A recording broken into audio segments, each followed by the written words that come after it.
De nombreux manifestants du Irak ont lancé ce vendredi 16 avril des appels successifs à la nécessité de renforcer la contestation citoyenne.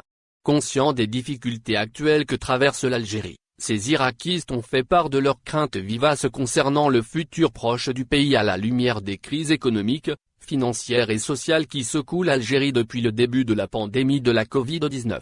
Le pouvoir algérien est incapable de redresser le pays et de procurer le confort à une population en détresse qui se bat au quotidien contre la cherté de la vie, l'inflation excessive, les ruptures de stock ou pénurie de plusieurs produits alimentaires de première nécessité, la crise de liquidité, le chômage endémique, etc.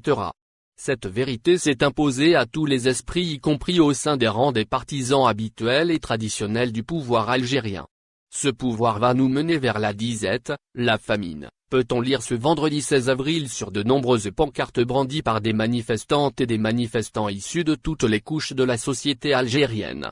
À Alger, Oran, Sétif, Annaba ou Béja, les Irakistes sont tout conscients de l'énorme danger qui pèse sur la stabilité du pays à cause de l'incompétence avérée de l'exécutif actuel qui peine à identifier des solutions concrètes aux problèmes quotidiens des Algériennes et Algériens.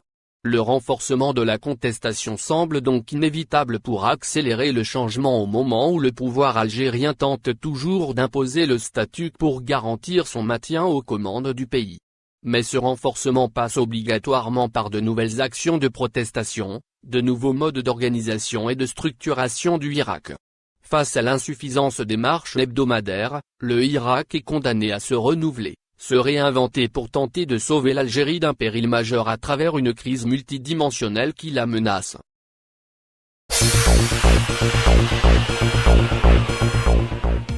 Les manifestants algériens ont beaucoup apprécié le soutien affiché publiquement par les États-Unis d'Amérique aux revendications pacifiques et démocratiques du Irak. Ce vendredi 16 avril, plusieurs banderoles brandies par des Irakistes rendent hommage au chargé d'affaires à l'ambassade des États-Unis en Algérie, Gautam Rana, qui s'est exprimé récemment en faveur du droit des Algériens de manifester et de s'exprimer librement dans leur propre pays. Contrairement d'autres puissances étrangères comme la France qui est régulièrement diabolisée et épinglée pour sa supposée proximité troublante avec le régime algérien, les États-Unis ont de nombreux fans au sein du Irak. Il faut dire que depuis le début des manifestations du mouvement populaire algérien le 22 février 2019, la Maison-Blanche ou les diplomates américains ont affiché un soutien franc et sincère au combat pacifique mené en Algérie pour le changement démocratique. Et cette position américaine a toujours ravi les militants et activistes du Irak.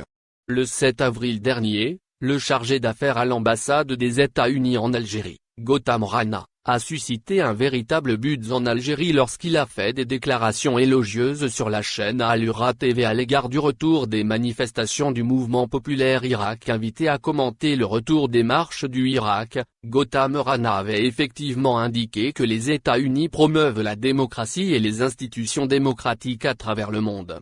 C'est l'une de nos principales valeurs dans la politique étrangère. Promouvoir les droits humains, la souveraineté de la loi, le renforcement des institutions, et aussi le besoin d'élections transparentes.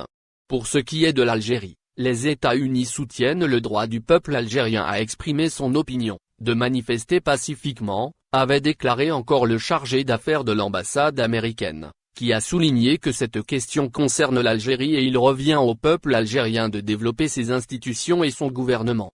Ce respect de la souveraineté populaire en Algérie font fait preuve. L'administration américaine n'a pas manqué de susciter l'enthousiasme des manifestants algériens qui se sentaient oubliés et méprisés par la communauté internationale qui accorde, malheureusement, très peu de considération à la lutte pacifique pour le changement démocratique en Algérie.